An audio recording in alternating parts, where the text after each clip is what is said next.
Molt il·lustres i honorables autoritats, senyores i senyors, bona tarda i benvinguts de nou a Casa Comuna de Sant Julià de Lòria. Un cop tancat al bloc més popular, que s'ha allargat durant el cap de setmana, continuem amb la programació de les 5enes jornades de bruixeria d'Andorra i encetem el bloc acadèmic, que s'allargarà fins dimecres. Les jornades de bruixeria d'Andorra són una iniciativa impulsada pel Comú de Sant Julià que durant els propers dies convida a aprofundir en la història, la cultura i la memòria vinculades a la bruixeria al nostre territori. Les jornades combinen mirades acadèmiques, divulgatives i culturals amb la participació d'investigadors i especialistes de prestigi que ens ajuden a entendre millor el nostre passat. Per iniciar l'acte d'avui, donem pas a la cònsol menor de Sant Julià de Lòria, Sofia Cortesao, que ens adreçarà unes paraules de benvinguda. Senyora cònsol.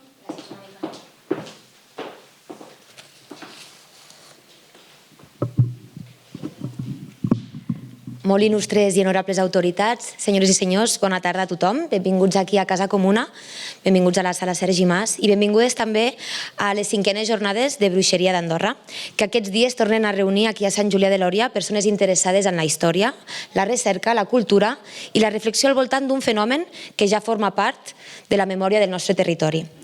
Arribar a aquestes 5enes jornades és sens dubte una bona notícia. Vol dir que aquestes jornades han anat creixent i que han anat despertant interès, que any rere any han sabut trobar el seu espai dins del calendari cultural i acadèmic del país.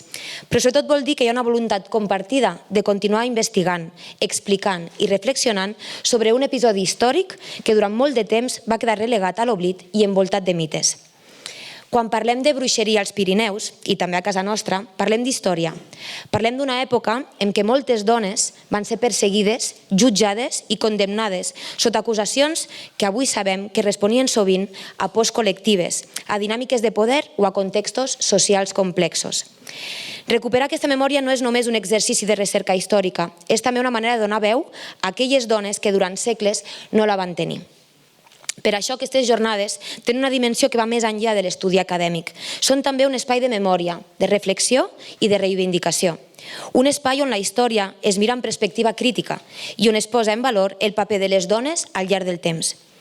Al mateix temps, les jornades de bruixeria d'Andorra han sabut créixer combinant diverses mirades. La recerca acadèmica conviu amb la divulgació, amb les arts escèniques, amb la música i amb activitats participatives que apropen aquest tema a públics molt diferents. Aquesta combinació és, sens dubte, una de les claus de l'èxit d'aquesta iniciativa. En aquest sentit, Sant Julià de Lòria ha anat consolidant-se com un punt de referència al Pirineu en l'estudi i la divulgació de la bruixeria. I això no seria possible sense la implicació de moltes persones, investigadors, historiadors, artistes, entitats i col·laboradors que amb el seu coneixement i la seva mirada contribueixen a enriquir aquestes jornades. Avui també tenim l'oportunitat d'escoltar una veu de gran prestigi en l'àmbit de la història i l'arqueologia, el doctor Martín Almagro Gorbea, a qui agraïm especialment la seva presència i la seva participació en aquesta edició. Moltes gràcies.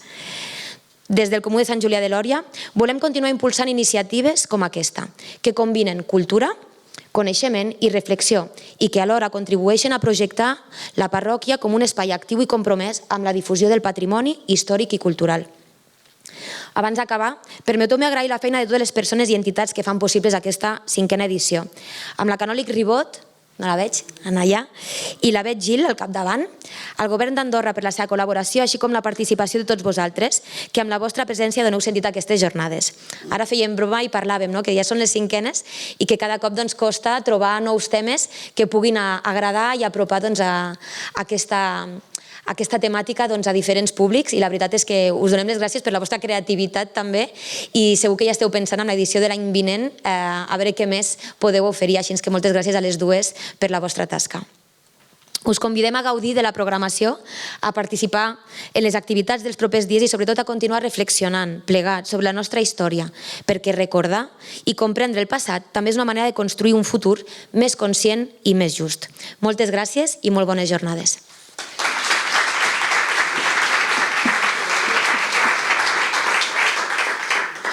Gràcies, senyora cònsol. Com bé deia, tot seguit tindrem l'oportunitat d'escoltar la conferència Orígenes prehistóricos de los paisajes sagrados de los Pirineos a càrrec del catedràtic Martín Almagro Gorbea i moderada per la senyora Cinta Pujal. ens proposarà una mirada als orígens prehistòrics dels paisatges sagrats dels Pirineus, un tema que ens permet entendre millor les arrels simbòliques i també culturals del nostre territori. Sense més preàmbuls, donem doncs pas a la senyora Pujal i posteriorment a la conferència.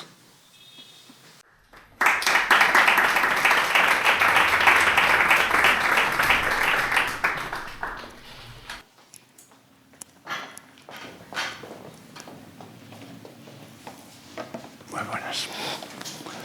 Bueno.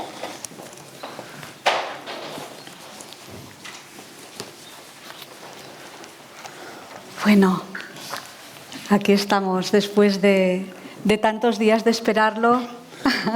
Tenemos el placer de tenerlo aquí cerca y con muchas ganas de escucharlo.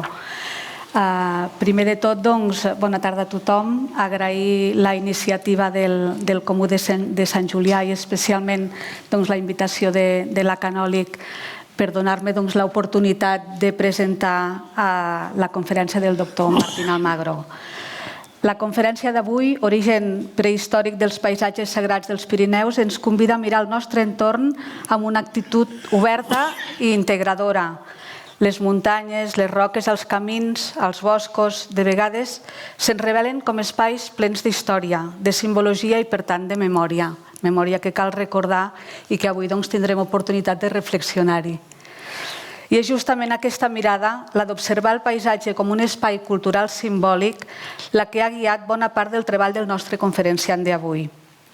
Les roques, aparentment silencioses, han estat durant mil·lennis llocs de culte, referents històrics, inspiradores de llegendes. Han estat punts de trobada, fites, espais rituals, testimonis de creences que han perdurat generació rere generació. Algunes d'aquestes pedres han estat gravades, algunes altres venerades, altres envoltades de relats que la tradició oral ha conservat sortosament fins avui. Interpretar i entendre aquesta part de la cultura és una tasca complexa, que requereix coneixement de diferents disciplines com l'arqueologia, la història, el coneixement del territori, la toponímia, però també molt de cultura popular, història, la religiositat dels llocs. I el doctor Martín Almagro Gorbea és una autoritat en aquest camp d'estudi. I avui ens parlarà de que quan totes aquestes peces encaixen, l'arqueologia, la història, la memòria oral, aquest paisatge pren una altra dimensió, és fascinant, ens parla de creences, ens parla de les pors i també ens parla de les necessitats de les generacions que ens han precedit. Martín Almagro és doctor en Història, catedràtic de Prehistòria de la Universitat Complutense de Madrid, a la Universitat també de València. Ha dedicat la seva vida a investigar el passat combinant el rigor científic, la capacitat d'interpretació i, sobretot, amb una incansable mirada oberta al món. Ha estat secretari del Gabinet d'Antiguitats de la Real Acadèmia d'Història. També ha dirigit l'Escuela Espanyola d'Història i Arqueologia en Roma, un centre adscrit al CSIC. La seva trajectòria és impressionant. Excavacions arqueològiques, projectes internacionals, exposicions, revistes científiques, centenars de publicacions entre llibres i articles. Ha estat també director del Museu Arqueológico Nacional d'Espanya i entre les seves aportacions destaquen els estudis sobre el paisatge funerari ibèric, els orígens de l'art ibèric i les connexions de la península ibèrica amb el Mediterrani antic. I en els darrers anys, no s'atura, el doctor Almagro ha aprofundit en una línia d'investigació especialment estimulant i reveladora, que és de lo que ens parlarà avui, l'estudi de les penyes sagrades. Amb la mirada entrenada de l'arqueòleg i treballant en equip, ha anat identificant a tot arreu d'Europa indicis d'un fenomen molt més ampli del que durant molt de temps s'havia imaginat. Roques que van ser considerades sagrades, espais naturals carregats de simbolisme, llocs on les comunitats projectaven les seves creences, els seus mites i la seva manera d'entendre el món. Com ell mateix explica, tot aquest conjunt de testimonis és només la punta de l'iceberg d'un capítol immens del nostre patrimoni cultural, un gran llibre del coneixement que tot just estem començant a llegir. I potser el més inspirador és que el doctor Almagro, amb una trajectòria científica tan sòlida com hem pogut comprovar, reconeguda internacionalment, continua acostant-se a aquest passat amb una actitud d'humilitat i amb curiositat de qui sap que encara queda molt per descobrir. A Andorra aquest tema ens toca de molt a prop. Les manifestacions culturals materials i immaterials existents a les nostres muntanyes, així com la tradició oral i les llegendes, han deixat algunes empremtes encara visibles. Podem parlar dels espais més coneguts, com serien el Roc de les Bruixes, amb un conjunt de gravats en aquesta roca de més de 2.100 gravats. Els gravats rupestres de Sornàs o els de Can Diumenge, a Escaldes-Engordany. De fet, gràcies a la recerca i a la intuïció del nostre company Jordi Casamajor, que des d'aquí li enviem una forta abraçada i esperem una pronta recuperació, gràcies a ell, avui tenim identificats més de 50 conjunts de gravats en tot el territori. També vull esmentar en aquesta línia el recent excavat dolmen del Cubil, a més de 2.300 metres d'alçada i de ben segur que no és l'únic. Mencionar també altres indrets singulars i carregats de simbolisme com el forat del Pic d'Arcalís, el bany de la Reina Mora a les Bons, la llegenda de la Balma del Llunci o la llegenda de la Dama Blanca aquí a Sant Julià o diversos punts de l'itinerari màgic que esteu impulsant des d'aquí del Comú de Sant Julià. Potser després d'escoltar la conferència d'avui percebrem aquests espais amb una altra visió i una altra emoció. Doctor Almagro, és un veritable placer tenerlo entre nosotros y con muchas ganas de escucharlo. Hemos escuchado por ahí con muchas ganas de aprender también. Le paso la palabra. Muchas gracias. Muchas gracias.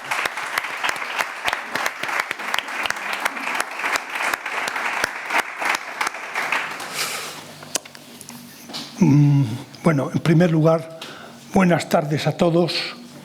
Es un placer estar en este contexto, en este lugar tan agradable, físicamente, pero también emotivamente. Felicito a todos los miembros del Ayuntamiento por saber llevar esta iniciativa. Gracias. Y quiero sobre todo agradecer esta presentación que después de oírte o de oírle ya me da casi apuro el exponer mis torpes palabras. Pero he venido aquí movido por el interés de comunicar un tema que también interesa aquí. Es el tema de las brujas, pero en un contexto mucho más amplio. Voy a hacer alguna referencia a las brujas, pero de pasada. Pero voy a intentar explicar de dónde vienen las brujas. ¿Por qué existen brujas? ¿Qué son las brujas? Al margen de esas páginas que a veces rayan el amarillismo de si las quemaban o no las quemaban.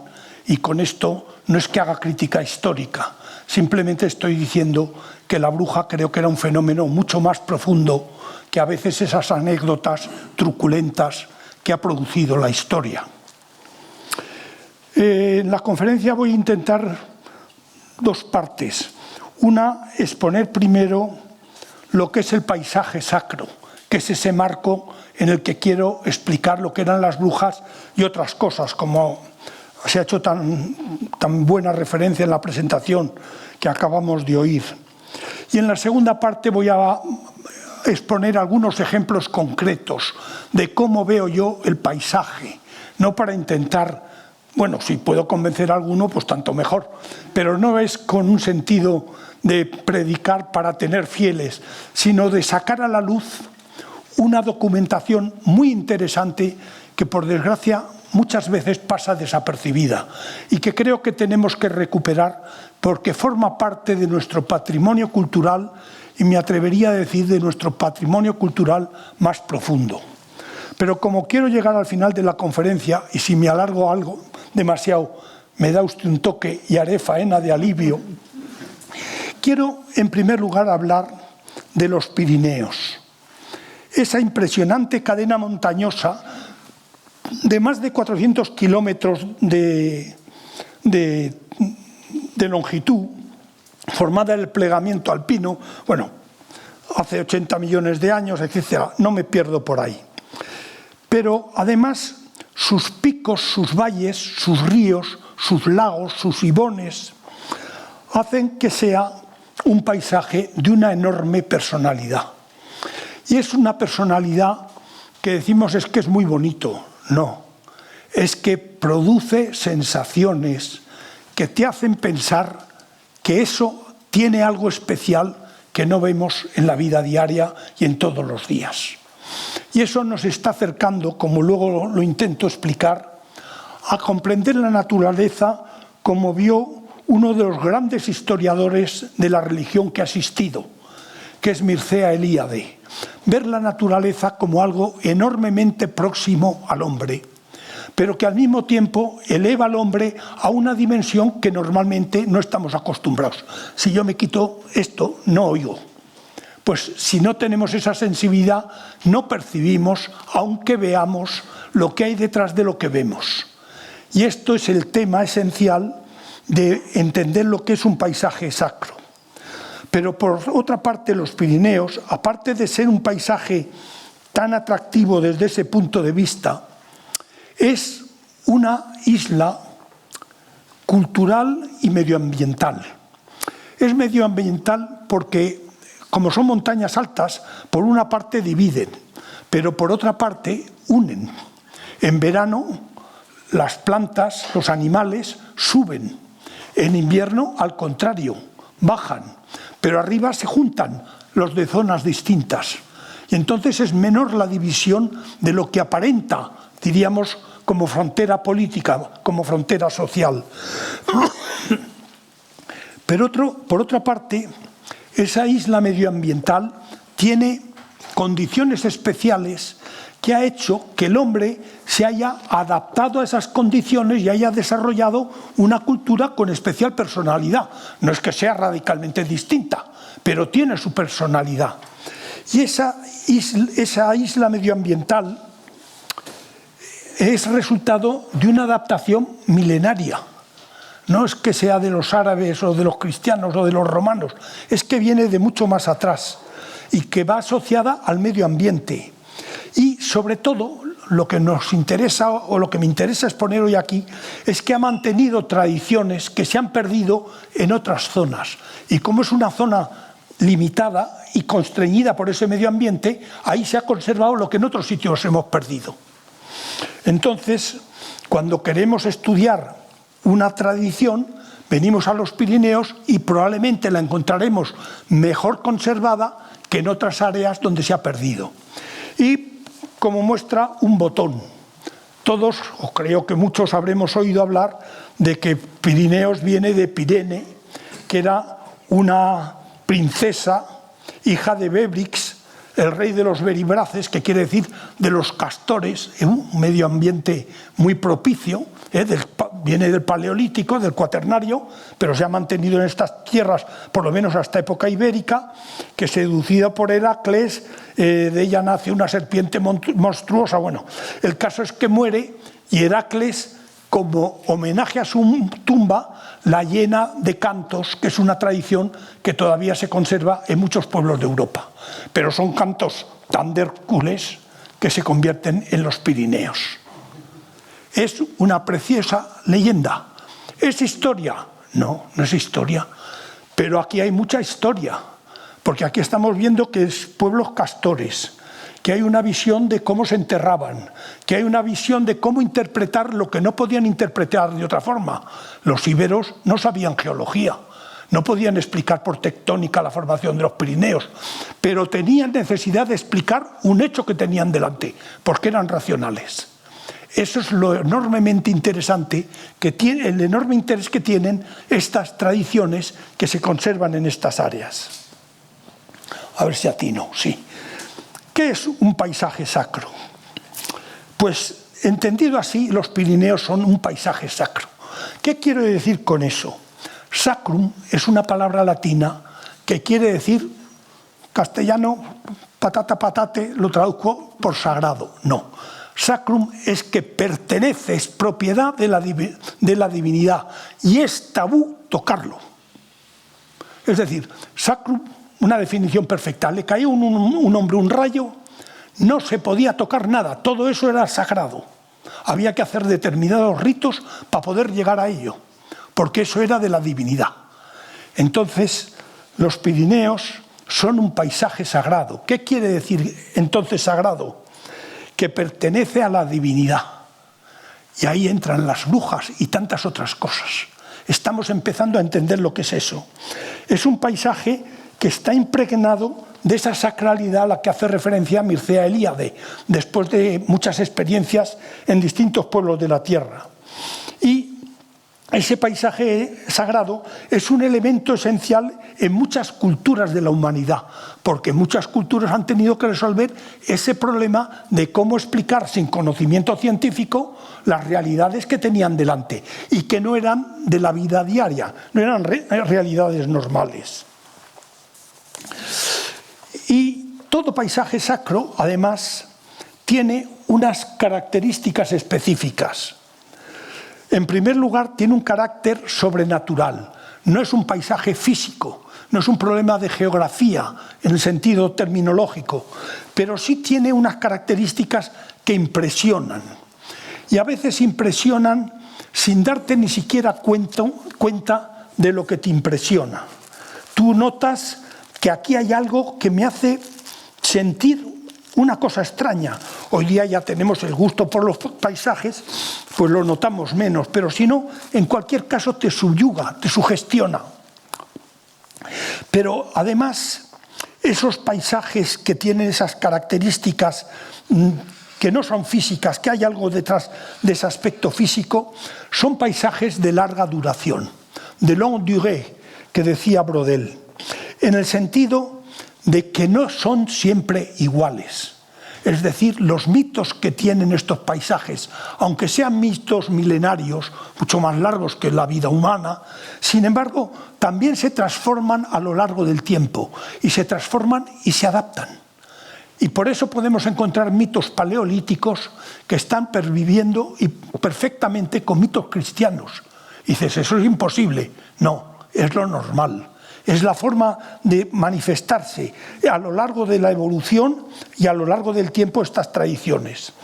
Luego, el paisaje ese tiene tradiciones rituales de carácter simbólico, que son ritos que aglutinan a la sociedad.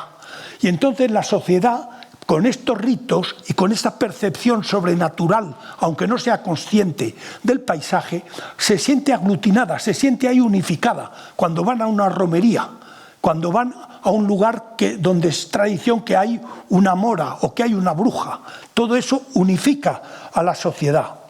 Y luego, dentro de esas tradiciones rituales y simbólicas que aglutinan a la sociedad, todo eso crea un imaginario.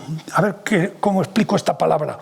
Tiene algo que ver con imaginación, pero es más bien una visión de todo ese mundo que no se ve, pero que se tiene que explicar a través de mitos y de referencias de tipo sobrenatural. Y dentro de ese paisaje sacro se producen hierofanías, es decir, manifestaciones de la divinidad. Pero de la divinidad, cuidado, porque la divinidad no es la divinidad que tenemos hoy día con nuestra formación cristiana de un Dios que tiene unas características determinadas. Más bien habría que decir que es una hierofanía de manifestación de un numen, de un espíritu, es decir, de espíritus anteriores a la personificación de esos números en figuras divinas, en divinidades. No sé si estoy explicándome bien, si me siguen o estoy andándome por las ramas. No lo sé porque es un tema difícil.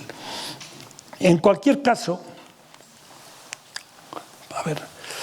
el paisaje sacro es una visión sobrenatural, numínica, y entonces entendemos qué es un numen.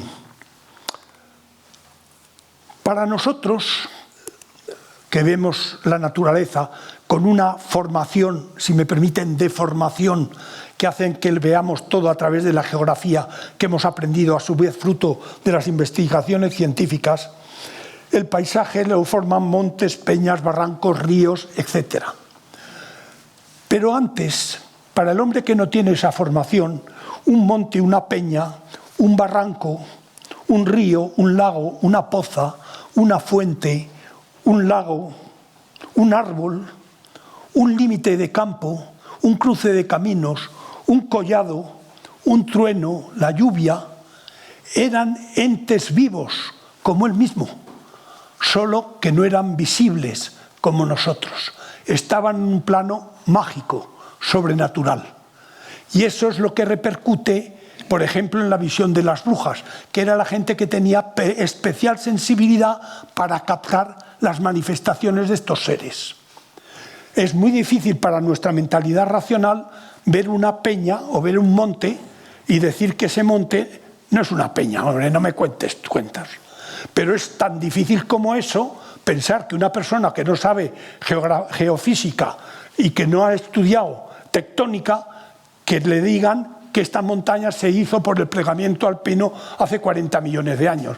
Pretender que eso lo vea un íbero, pues es bastante más duro todavía. Y entonces, de esa forma, entendemos que esos paisajes sacros y ese paisaje mágico está en relación con esos números y, por tanto, es un paisaje sobrenatural y vivo, poblado por miles de seres, por cientos de seres, que además, como son seres vivos y sobrenaturales, son dioses, tienen el tabú de la divinidad, pueden interactuar con nosotros. ¿Eso no produce miedo? Si tú no tienes, no a nosotros, a quien no tiene esa razón, no estamos en el ambiente de las brujas. Es decir, es un campo que a medida que te vas introduciendo en él, vas entendiendo aspectos que te das cuenta, oye, yo lo estaba viendo con un total anacronismo. Es decir, estaba juzgándolo desde unas perspectivas que no sirven para juzgarlo. Y para ir adelantando, es muy bonito el ejemplo de la zarza que arde en el monte Sinaí, un monte. No he puesto la diapositiva, podía haberla puesto, pero no da tiempo para todo. Le dice Moisés, descálzate porque el espacio que pisas es sagrado, es tabú. Y se descalza. ¿Y cómo era Dios? Una zarza ardiendo. Era un numen. Los israelitas aquí no tenían visión antropomorfa de Dios. Eso era una blasfemia. ¿Es o no interesante para entender la fuente de la mora? No sé si me explico. Y eso, pues, nos ha pasado desapercibido. A veces porque era tan obvio, otras veces porque no pensábamos en ello. Y entonces, eso es lo que significa un paisaje sacro, y eso es una hierofanía. Y entonces, quien tiene sensibilidad, tú dices, ¿será un fenómeno psicológico? Bueno, será un fenómeno psicológico, va por el campo y va percibiendo multitud de aspectos que la gente normal, hoy día, como no creemos en estas cosas, pues no las vemos. Ahí que no lo perdemos. Tú te lo pierdes y ahí te chinchas. Y luego, también querría señalar que antes he dicho que esto era un fenómeno de longue durée, de larga duración. Como es de larga duración, se acumulan distintos elementos culturales. La cultura humana es como una esponja. Y entonces, para leer estos elementos sobrenaturales, numínicos, hay que proceder como se produce para leer palimpsestos. Hay que saber ver lo que está escrito encima, ver lo que hay debajo, hasta llegar a los escritos originales. Y eso es una labor muy difícil que solo se puede hacer a través de historia comparada de las religiones, y a veces con mucha dificultad, y que además, como hay poca práctica, es mucho más fácil resbalar que acertar. Por tanto, lo que voy a decir, tómenlo simplemente como sugerencias de lo que pienso. No tengo certeza absoluta, aunque sí tengo certeza de que no hay que ser anacrónico para entender cómo veían el paisaje los hombres prehistóricos.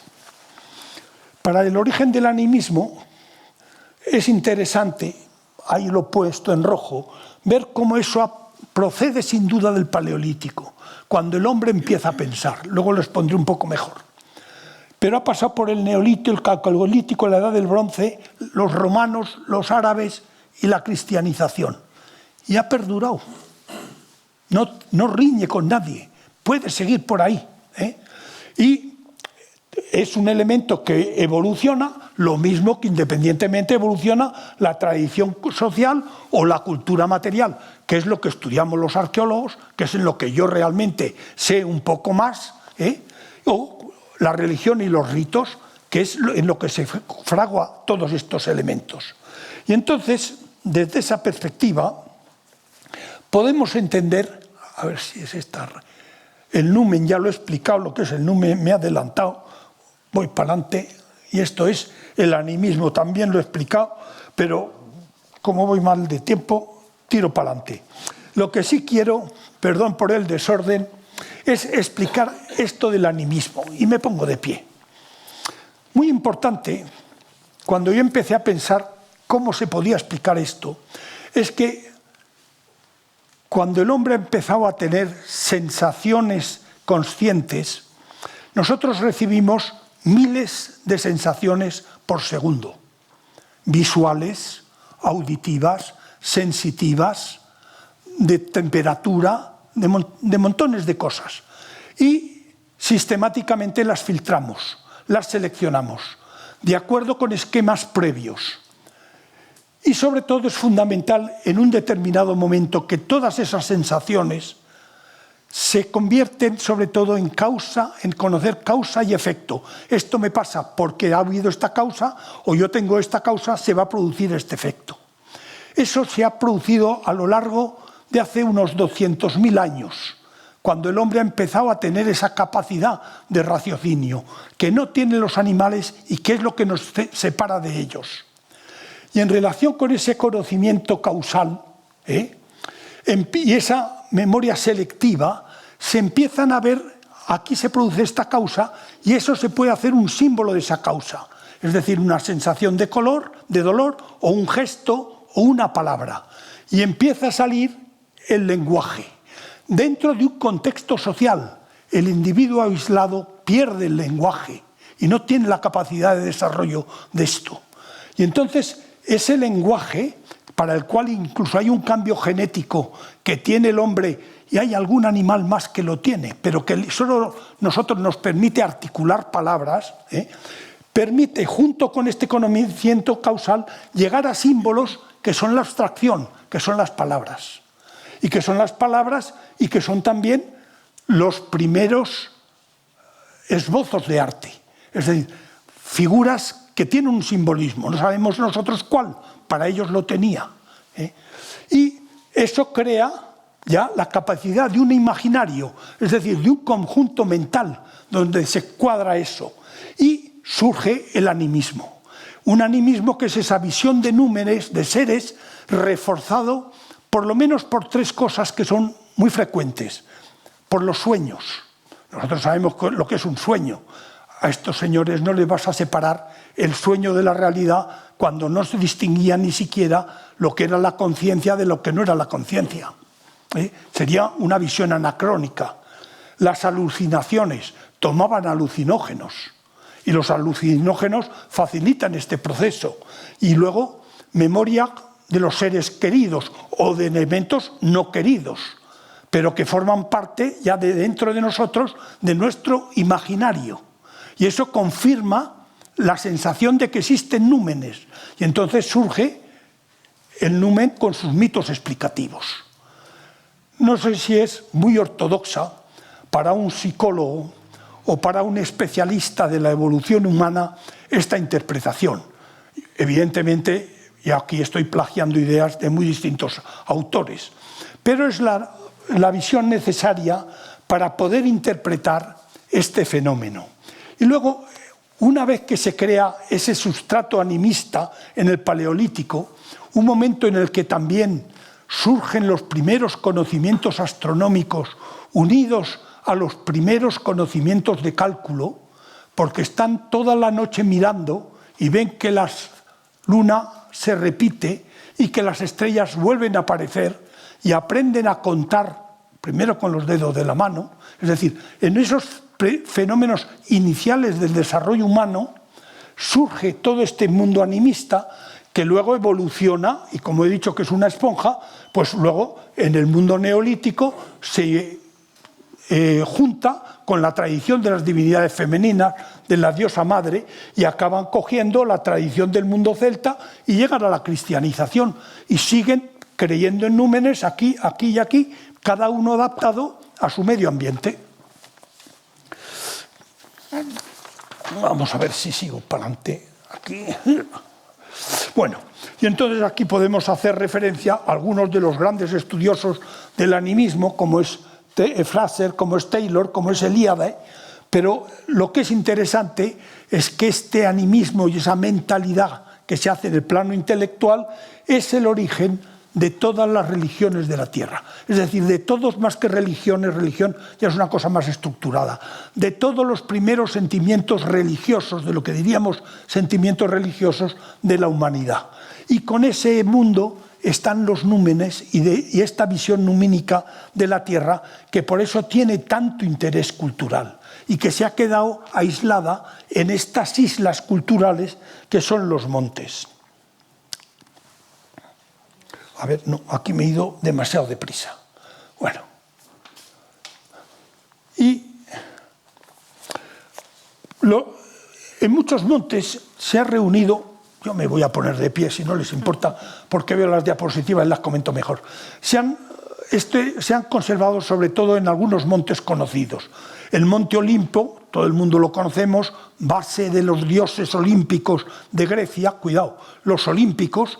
Luego estaban los dioses tónicos del subsuelo, que esos no estaban en el Olimpo, pero basta con ver esta imagen para ver que subyuga y que te trasciendes a nada de sensibilidad que tengas. Por supuesto, yo no creo en los dioses olímpicos, pero sí que siento la atracción por este monte. Y pasa lo mismo en el monte Fuji del Japón, donde shintoístas y budistas, es decir, distintas religiones, lo han visto como un lugar sagrado, en ese sentido que he explicado. No saben latín, pero sí saben que es sagrado, que eso es un lugar que es tabú. Por ejemplo, las mujeres no pueden subir, pero no porque sean inferiores, sino porque no han sido iniciadas en los ritos que se realizaban en ese monte.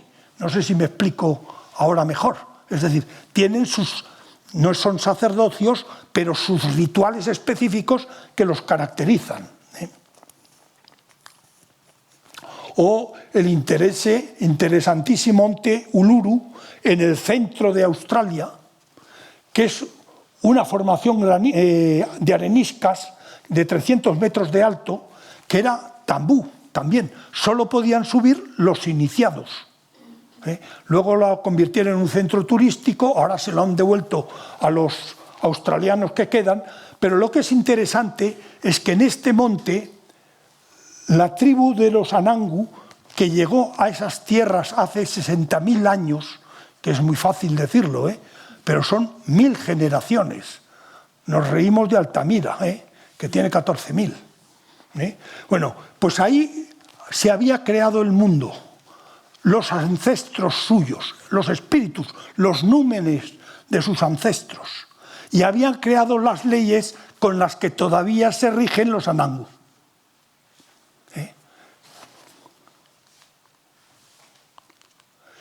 Este es el monte Autore, que separa es un monte en los Apeninos que separa el Lacio de la zona del Adriático. Bueno, aquí la gente sube en grandes manifestaciones, tirando piedras en los majanos que hay, porque son almas de peregrinos muertos, es decir, van a la capilla donde se ha aparecido la Santísima Trinidad, según otros fueran unos que huían de Nerón, hay distintas versiones, pero lo que importa es que la capilla sagrada entran haciendo una cola enorme y salen sin dar la espalda. Es decir, tienen sus rituales específicos, duermen ahí y luego se van a su casa. Es otro monte sacro. El milagro original, que se caen por ahí unos bueyes y los bueyes se quedan adorando al santo. Pues es un mito cristianizado. Pero es tan numen como el de los Anangu que acabamos de ver. Bueno, no sé si les convenzo, pero yo es lo que intento explicar. Intento explicarme lo que tengo delante. porque procuro tener mentalidad racional, que para eso ha costado 200.000 años. La montaña de Montserrat, lo mismo. La encuentran un pastorcito, se la quiere llevar el obispo y, como el lugar santo es la montaña, la Virgen se niega y se vuelve. Bueno, tenemos esto mismo explicado en época clásica, que quieren llevarse los penates de un sitio a otro y los penates por la noche se vuelven a su lugar originario. Es decir, son formas de explicar ese carácter sacro del lugar y que la sacralidad del lugar está por encima de la voluntad humana. Y milagros de esos, de vírgenes que se quedan donde están y tal, pues hay muchas. Bueno, pues enormemente interesante. Ahora ya entiendo qué lenguaje es ese, que antes, pues no me lo creo. No es eso, que no has entendido que está hablando en alemán, por eso no lo entiendes. Bueno, y lo mismo pasa con el pico sacro. Pico sacro es nada menos donde la reina loba, es decir, un animal del otro mundo, recibe el cuerpo de Santiago que traen sus discípulos. Bueno, quien quiera se lo cree, que no, se lo pierde. Pero esto es el pico sacro. Y esto es toda la zona de Santiago y del río Ulla cubierta por niebla, pues como el monte Fuji. Es decir, si esto nos sugiere aspectos especiales de especial sensibilidad, pues no tienes particular sensibilidad, como el que no oye un concierto porque se ha quedado sordo.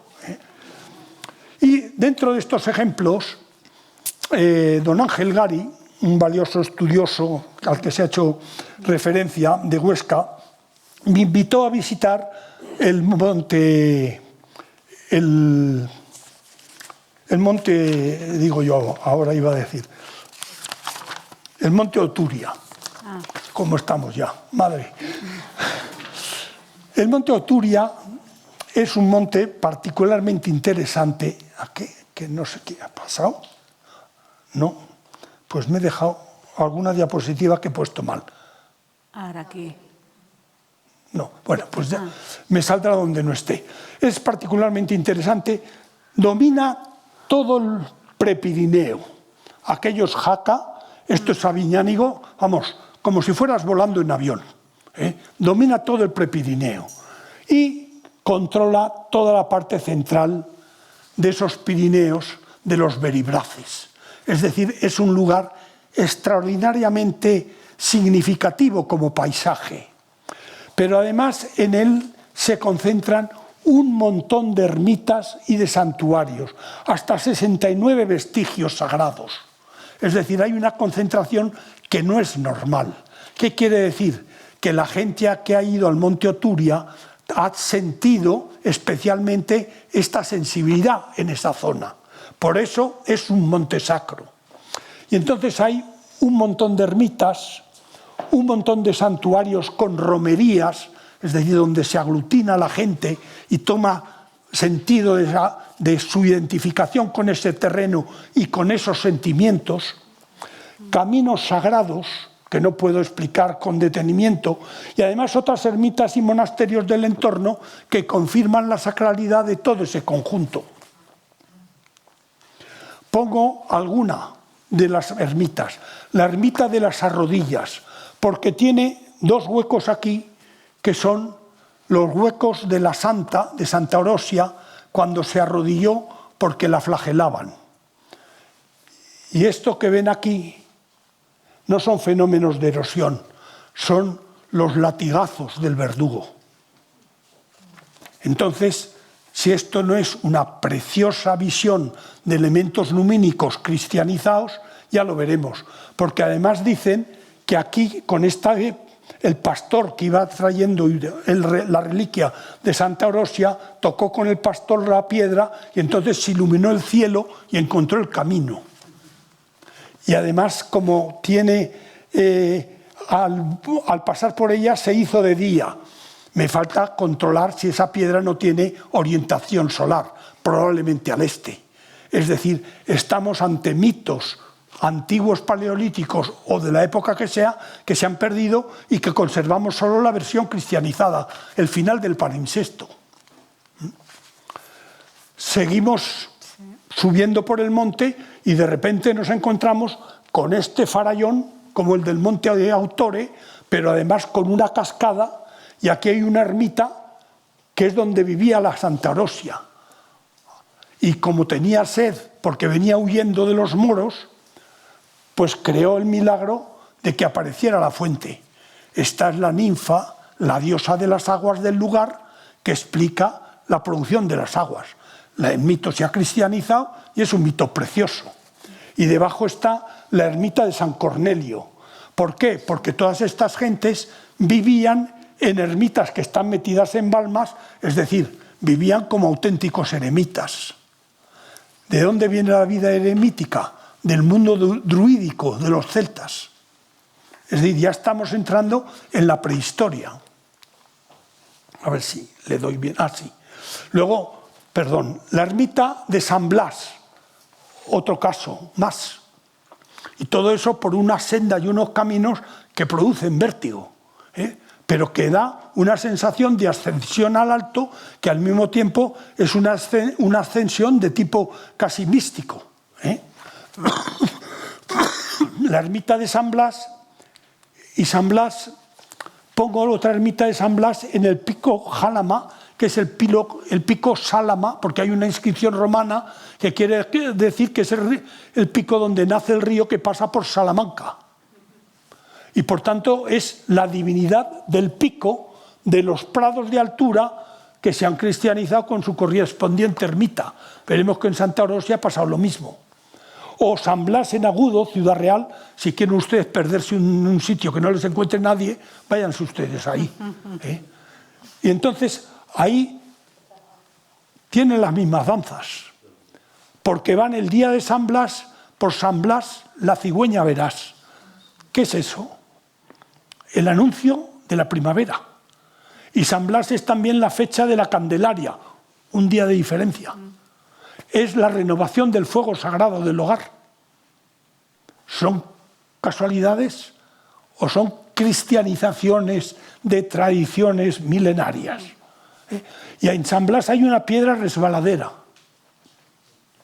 Quien se resbala por ella, antes de un año encuentra novio o novia, o tiene un hijo si quiere tenerlo, teniendo fe y queriendo San Blas, claro. Y después de eso ya entramos, subimos arriba de Santa Orosia y encontramos la capilla, pero el monte está aquí, pero la divinidad está aquí. Y está ahí porque ahí está, en primer lugar, bueno, a ver, doy para adelante a ver si soy capaz, no, todo, porque ahí está la fuente. Y esa es la fuente que emana y luego cae por la cascada. Es decir, el territorio tiene una lógica, si me permiten, topográfica, pero esa lógica topográfica se convierte, a ver, ahora estoy para atrás, para adelante, perdonen, se convierte en una lógica sobrenatural. Y por ejemplo, Santa Bárbara el 4 de diciembre, el inicio del año, Imbolc, es la fiesta celta de 40 días entre el solsticio y el equinoccio, que es San Blas. Santa Orosia coincide aproximadamente con el solsticio de verano, San Cornelio y San Cipriano con el equinoccio de otoño. Es decir, hay una ordenación del tiempo como hay una ordenación del espacio. Y no es una ordenación cristiana, es una ordenación de un calendario anterior, que llamamos calendario celta, pero es un calendario prehistórico. Y me han comentado, por ejemplo, que ya se documenta en megalitos de aquí de la zona de Andorra, por eso tienen tanto interés. Y les pongo un ejemplo muy significativo. En San Miguel de Celanova, con unas leyendas preciosas, el santo tiró una peña para ver dónde fundaba el monasterio. Es el altar celta. Pero ese altar celta tiene la misma orientación que la capilla mozárabe que funda el santo. Y con la misma orientación, claro, se hace la iglesia barroca. Y todo teniendo sus mitos explicativos. ¿Son celtas? No. Bueno, esto sí, pero el resto no. Pero la tradición ha proseguido. Y entonces en estos lugares se mantienen otras tradiciones que conforman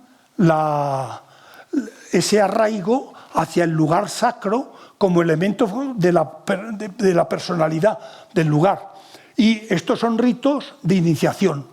No sé si saben lo que es un rito de iniciación, es cuando los jóvenes, estos ya no servirían, a los 15 años pasa a ser el varón, tiene capacidad de luchar, tiene que defender al grupo, tiene que pasar unas pruebas y se le admite, y si sale positivo ya se puede casar. Es, por tanto, la etapa fundamental después de los 7 años. Cuando tiene uso de razón pasa del círculo de la madre al del padre. No digamos que eran muy brutos o qué tal, no seamos anacrónicos. Estoy contando cómo se funcionaba. Y a los 15 años ibas a robar. Y si te pillaban te mataban. Y si no volvías rico y te casabas. No estaba la cosa muy clara, ¿verdad? Pues hoy a veces hay sitios que está todavía menos clara. Y bueno, esta es la fuente con 3 cantos, todavía con cabezas cortadas. No sé si es por casualidad, pero son tradiciones que vienen de ese sustrato. Y luego es interesante que la subida hasta la ermita, que es aquí, de la ermita hasta el monte, que es ahí, y luego la vuelta por el otro lado, hacen lo que se llama una circunambulación. Es decir, eso es un ritual muy bien conocido en el mundo indoeuropeo, en Grecia, en Roma, de dar una vuelta alrededor para reconocer la sacralidad del lugar. Y, por ejemplo, esto es la circunvalación de la Tromení en Locronan, en Bretaña. Y uno de los sitios por donde pasan es en esta piedra donde estuvo San Renan, santos de esos que no están en el santoral, porque no los conoce nadie, pero la que se sienta ahí, pues tiene un hijo. Es decir, encontramos el mismo rito que hemos comentado antes. Entonces, el monte Oturia, además, está lleno de seres míticos, hilanderas, espíritus de los muertos, las abuelas, que son unas mujeres que se han quedado solas y dejan el terreno, dejan la herencia a otro pueblo para explicar por qué un pueblo tiene las tierras de otro. Son leyendas de ese tipo, dragones, serpientes, monstruos, tesoros ocultos y montones de topónimos que un topónimo indica necesariamente un mito detrás explicativo. Hoy comentaba con una de las personas que tan amablemente me han atendido que antes los pastores conocían las piedras y los elementos geográficos de un lugar y cada una tenía un nombre. Te decía la peña de la burra, la peña de abajo, la peña de no sé qué. Y cada peña además tenía un mito explicativo para recordar ese nombre y que al mismo tiempo era el mito que lo explicaba. Todo eso era un ingente tesoro de literatura oral que hemos perdido al despoblarse. Andorra y tantas regiones de Europa, pero particularmente en estos últimos años de España. Y entonces los elementos sacros del monte Oturia reflejan ese proceso de larga duración, de paisaje sacro, de raíces animistas que he comentado desde el principio. Y monte Oturia es un paisaje sacro singular que forma parte del patrimonio cultural de Europa. Pues entendido así el monte Oturia, vamos a ver qué pasa en esta zona de Andorra. Vamos a ver algunos elementos. Las peñas sacras, este es el trabajo que hizo Gary también, aunque no lo vean ustedes, aquí hay unas peñas, unas piedras. Tú pasas por el camino, tiras la piedra y expresas un deseo. Si la piedra se queda arriba, se te concede. Y si cae, no. Bueno, eso es un rito de que la divinidad, el numen, decide de forma aleatoria contestarte. Es por tanto un acto mágico. Has hecho hablar al numen. Y el numen contesta de forma ordálica, sí o no. Como antes cuando había un desafío, no ganaba el más fuerte, ganaba aquel que quería la divinidad. Famoso desafío de Aquiles y Hércules. No sé si ya tengo que ir cortando. Bueno, llegan las peñas sacras. 10 minutos. Pues no tengo tiempo ni de empezar. Las peñas sacras, características arqueológicas, tradiciones y mitos populares, que es lo más importante para conocerlos, e historia luego comparada de las religiones para estudiarlas. Y pongo un ejemplo que sí que puede ser interesante. Esto es aquí en la zona de Lusón, no lejos de Andorra. Y habla de ella por casualidad lo encontré en el siglo XIX, que aquí venían los jóvenes las noches de luna llena, manu penem proferentes. Yo creo que lo puedo explicar, ¿no? Poniéndose con la mano en la cosa para excitarse. Y al mismo tiempo a esta peña venían las mujeres a rozarse el vientre para tener hijos. Asociamos las ideas y tenemos un contexto ritual enormemente interesante, al margen de que nos riamos de eso. Bueno, cuando yo estuve estudiando Peña por Portugal, había el Penedo do Pecado, en Dao, donde hay uno de los buenos vinos portugueses. O sea que está en un país atrasado, pero no perdido. Y ahí había una peña que tiene una forma muy sugerente, y resulta que las mujeres, cuando yo había allí y los hombres estaban en el campo, no me querían llevar al Penedo do Pecado. Con mucha amabilidad me llevaron a ver una vía romana, no sé qué, hasta que vino el marido. Cuando vino el marido me llevó y me explicó que es que aquí se hacía la insaculación de chicos y chicas. Y sacaban un nombre, un chico y una chica, y esos durante un año vivían casados. Y si al cabo de un año la cosa no iba bien, volvían a la rifa del año siguiente. Y para celebrar eso lo hacían además alabando a los chicos con un ritual muy profundo. Nos reímos nosotros porque somos anacrónicos, y el Señor me decía, y yo me he casado así. Y lo decía con toda naturalidad. Otros habrían fracasado, pero es muy interesante. Y era tabú que las mujeres fueran ahí. Por eso no me llevaban. Y no me lo decían. Y yo, claro, no me lo podía. Caí en la cuenta mucho después. Dije, claro, si es que era tabú aquello, ¿cómo no se te ha ocurrido? Y Penedo do Pecado, claro, para el cura que era eso, el Penedo do Pecado, porque eso no tiene nada que ver con los sistemas cristianos actuales, pero es un sistema, no quiero decir profundamente humano, es un sistema aceptado, como pasaba aquí. Y entonces, en ese sitio de Luchon, Piet, que es uno de los fundadores de la prehistoria francesa, junto con un antropólogo, Sacaz, se acercan con el cura y el inspector de la escuela y le preguntan a un viejo, ¿y por qué creéis en las piedras? Están intentando, en el mundo racional del siglo XIX, dejen ustedes estas cosas, modernícense. Y dice, yo...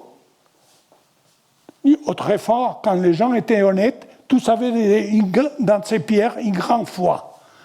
Oiga, a mí no me cuente. Yo sé que eso se ha hecho así.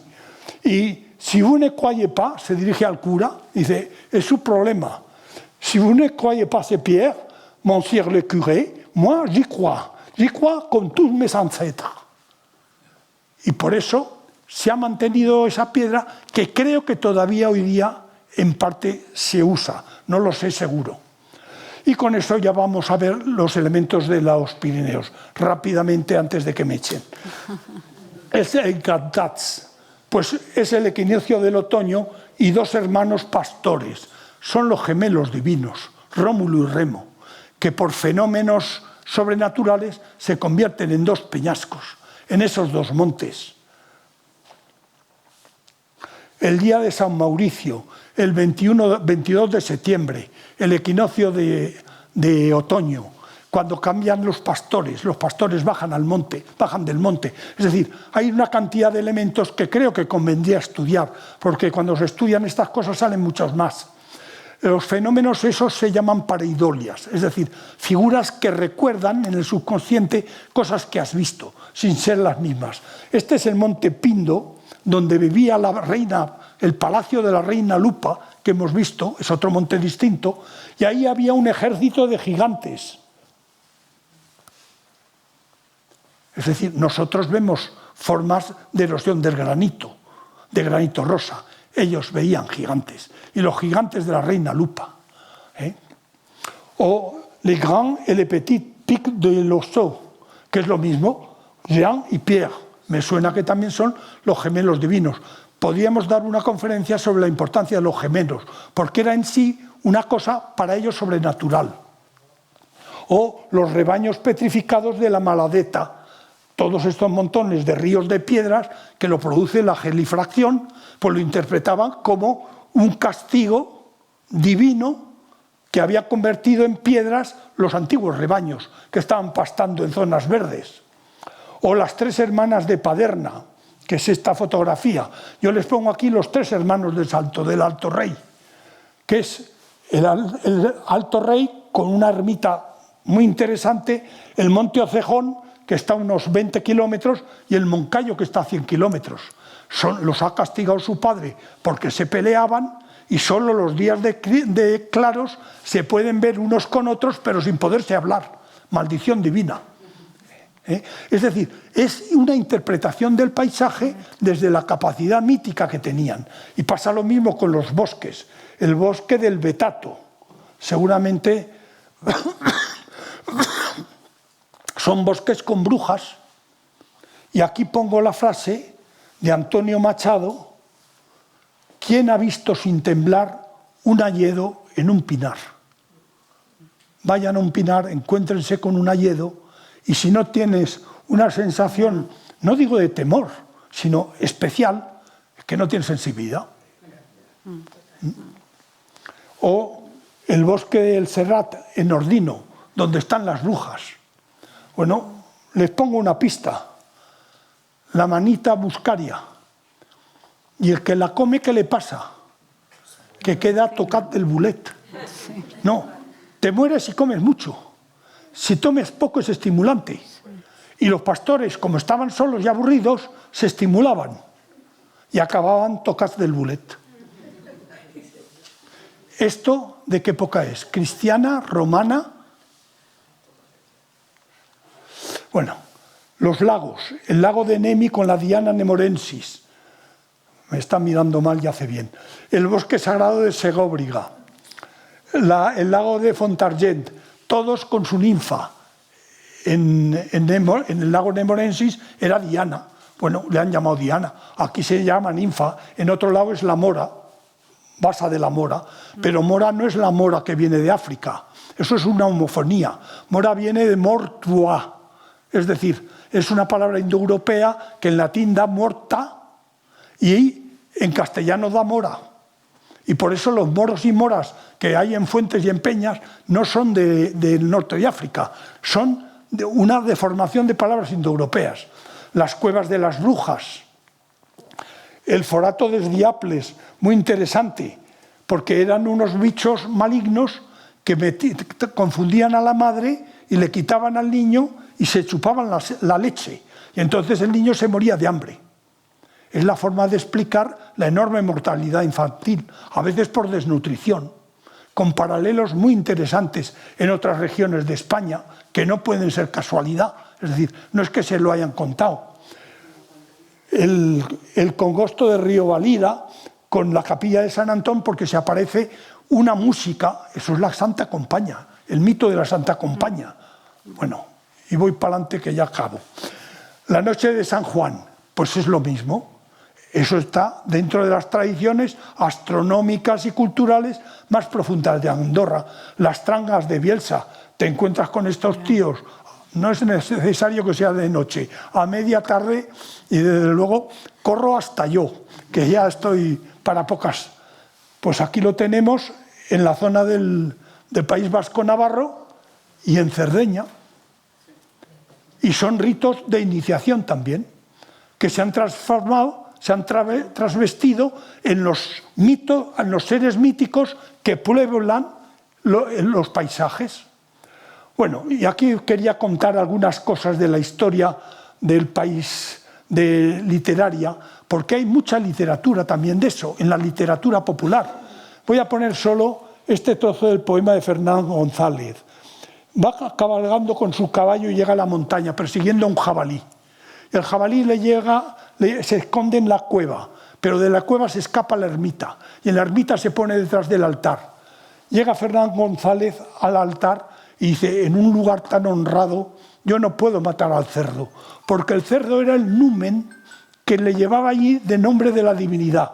Y entonces en ese lugar se encuentra con un eremita, como los que había en el Monte Oturia y en tantos sitios, que le dice la profecía de lo que le va a ocurrir cuando vaya a hacer la batalla contra los moros. Y se lo dice: fágote el buen conte de tanto sabidor, que quiere que la tu facienda guiar el criador, vencerás todo el poder del moro Almanzor. Es decir, eran sitios donde no solo te podía fecundar una mujer o curar una enfermedad, también podías adivinar el futuro. Tenían ese carácter onfánico. Entonces ese sustrato prerromano al que he comentado, de ritos de iniciación, de sanación, de fecundidad, de propiciación de la lluvia, es el imaginario prerromano que subyace en estas formas y en estos paisajes tan bonitos, que aparte de ser tan bellos, y aparte de suscitarnos en tantos aspectos la emotividad, tienen un profundo contenido histórico en sí mismas, porque muchas tradiciones populares testimonian estos ritos ancestrales y además vemos el paisaje, o podemos ver y entender el paisaje otra vez como un paisaje vivo e interaccionado. Y por su interés creo que hay que valorar estas tradiciones y mitos que forman parte de nuestro patrimonio cultural. Hay que proteger estas tradiciones si no se han perdido. Mucho cuidado con las mistificaciones, porque a veces es peor el remedio que la enfermedad. Lo que sí es importante es recogerlas y hay que promocionarlas como elemento de cultura y también de atracción turística, porque algunos temas son muy atractivos y forman parte del patrimonio cultural de Andorra, de España, de Francia, de toda Europa y en muchos sentidos de toda la humanidad, porque son de las cosas que más nos unen a otros pueblos de la tierra que tienen las mismas raíces. Muchas gracias y perdón por haberme prolongado.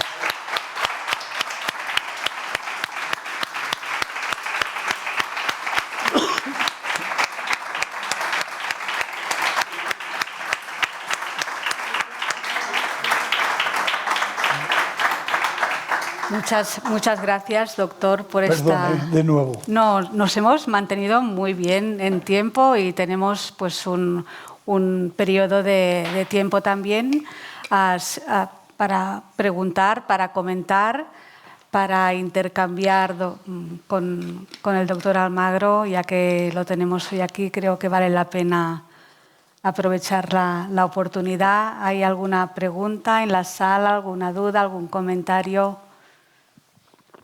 Sí, Carmen, andaban. En esta geografía, o en los Pirineos o en general, hay una cuestión que me gustaría preguntarle. Cuando se colocaban las cruces de término, que se llaman aquí, las creus de terme, que es diu, es decir, cruces o piedras que señalaban los límites de los vecindarios, ¿no? De la posesión de tierras municipales, lo que sería ahora municipal. ¿Se hacía algún tipo de rito? ¿Se hacían? Si se hacía algún tipo de ritual. Es porque muchas veces son cruces, son piedras con cruces. Tendré que volver en septiembre. No, es que yo no he trabajado en esta zona y sin trabajar en una zona no quiero arriesgar. Pero las cruces, hay dos tipos de cruces en las peñas en España y hay que tener cuidado y no confundirse. Algunas son resultado de ditaciones, es decir, cuando van controlando en el siglo XVII, XVIII los límites entre dos términos, se marcaba con una cruz. Cuidado, eso es otra cosa. Eso es más bien una cruz notarial. Pero hay cruces que cuando había una peña donde había, por ejemplo, ritos como esa que le he enseñado, la peña del pecado, se le hacía una cruz porque esa cruz expulsaba al demonio que había dentro de la piedra, que eso no lo he dicho. Es que la piedra, se hacía eso ahí porque era el numen de la piedra el que estaba diciendo quién se casaba con quién se casaba, que no es broma. No sé si... Y entonces esas cruces evidentemente tienen carácter sacro, porque si lo han cristianizado es porque antes había un bicho que no era cristiano. He contestado... Sí, y solo un matiz de esta cuestión. Entonces, a veces cuando se enfrentaban las dos comunidades, ¿no? que compartían el límite, lo que hacían era invertir la creu de terme. O sea, Bueno, invertir. Esto no tiene tampoco nada, una lectura sagrada, simplemente es como seguro como que negar tiene su significado. un significado, pero si que han no puesto es. la cruz boca abajo, Sí. eso es alguna forma de decir, si tú me la has puesto, yo te la invierto quito. para quitar el valor. Poner la cruz, si me permiten, es cristiano, pero también es lumínico. Es decir, es un acto mágico. Vale. La cruz ahora protege este santuario. Vale. Entiéndame bien que no quiero herir sensibilidades, pero entra dentro de esa tradición. A lo mejor invertir la cruz tenía ese sentido, pero habría que estudiarlo en el contexto. Yo no lo he estudiado, ahí tengo que ser prudente. Soy arqueólogo, no soy tampoco antropólogo ni historiador, aunque tengo mucho interés por estos campos porque es de donde aprendemos, ¿no? Yo sí que quería preguntar por esta similitud o esta comparativa a nivel, al cabo de los años, de haber estudiado estas representaciones, esta imaginería. Hay una simbología, las inquietudes, yo entiendo que los miedos, las necesidades humanas son todas las mismas, todos los humanos sufrimos por las cuestiones básicas, pero luego que la simbología, que la representación sea tan parecida o tan similar, ¿a qué se debe? Pues no lo sé. Sospecho que una buena parte es porque lo mismo que tenemos capacidad de hablar, tenemos capacidad de pensar, y cuando tenemos un problema lo resolvemos o tendemos a resolverlo de la misma manera. Y entonces eso ha debido crear formas de resolver el problema de dónde surge este monte o cómo explico yo lo que es un río de formas parecidas. Eso puede ser una buena parte de la explicación, pero eso habría que estudiarlo con estudios de historia de psiquiatría que muchas veces están muy verdes. Es decir, también ahí estamos avanzando porque es un campo que no conocemos. Faltan datos arqueológicos para poder documentar los datos que encuentran los etnólogos, y los etnólogos tienen que contrastar estos datos con antropólogos y con especialistas en historia de psicología. Es un campo, no es que me quiera lavar las manos, pero es un campo muy atractivo, pero donde faltan datos. Si apenas tenemos recogidos unos cuantos datos, es muy difícil sacar conclusiones. Estamos aún en una fase previa.